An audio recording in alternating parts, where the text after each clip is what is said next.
Love and Science. That is a science and education platform that advocates and teaches for regenerative and intersectional design thinking.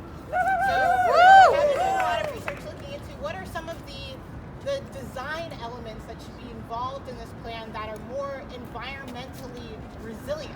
And I'm going to talk, not go too much into the details, but talk about the philosophy of what resiliency really means. So, once upon a time, the Lower East Side was a marsh. It was a wetland where there were rivers and streams where the Lenape people tended and navigated through. But came along and decided that we were going to build. It wasn't a place where building was supposed to happen, but along with many of our other philosophies, design philosophies, social philosophies of the time, we decided to build anyway. And this has resulted in us being in a pretty precarious situation. So how do we move forward? Well, at that time, when the waters would rise, the land would absorb the flow. It had long grasses and sands in the soil that would let the water absorb and then recede with minimal damage. And this was a dynamic ecosystem. This is nature's own resilient design system. So how do we learn from this? How can we rely on not these old philosophies of just building things higher and stronger and deflecting these kinds of forces, but learning to work with nature? Because resilience isn't ripping out 981 trees. Right. Resilience is not building it higher just for the sea level rise of 2050. Right. Resilience is not hiring the lowest bidder to find a solution that is going to heal our community. It is not finding the fastest timeline to do this in. So what is resilience? It's not using AstroTurf. It's not. We need more solutions that are looking at things that are going to be better for carbon sequestration as well. So what is resiliency? I tell my students that nature often already has the solution that we're looking for. A resilient tree will bend, but not break. A resilient ecosystem is a diverse web of interconnected species and processes that are communicating, exchanging, and supporting one another. This is our opportunity not just to design a new park, but a whole ecosystem of plants and animals, but also people and dreams and livelihoods. We need to build with nature, place ourselves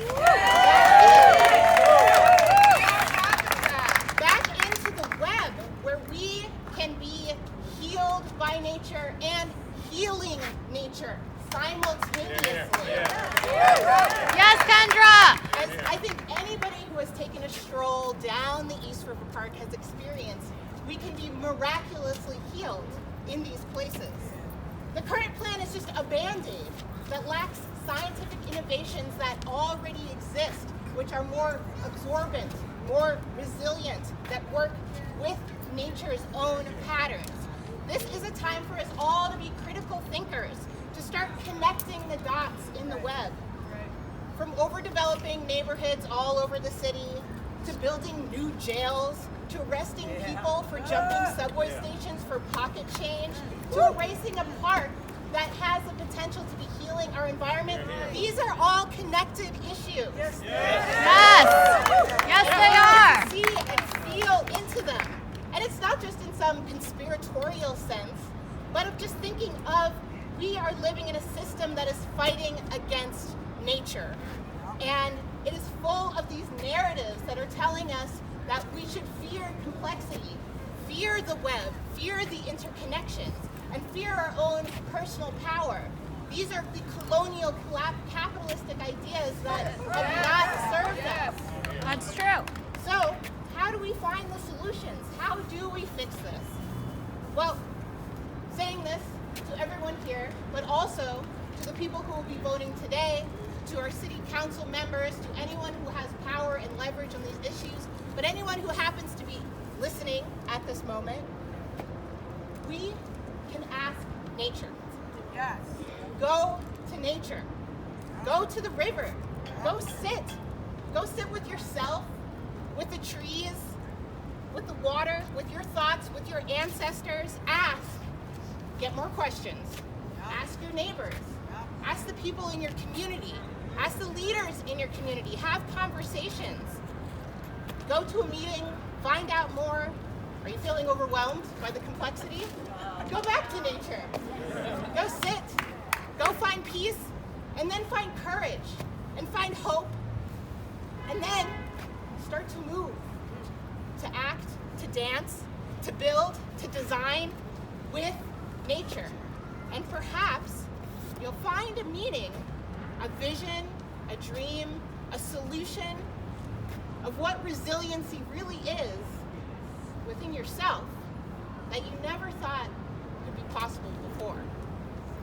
And with this idea of resiliency, there are solutions, there are design elements, especially if you look back in the original plans that were in the community developed plan. Those solutions are scientific, they're out there. We have the resources in the city, we have scientists, we have engineers, we have a world-class research institution, a public research institution. The City University of New York has resources for us. How do we build the interconnected web within our community, with our people here to find these resilient solutions? We are asking, we have hope, we believe, I believe that people do want to make these right decisions. So let us see this as the opportunity, and we ask, find a better, more resilient solution. Woo!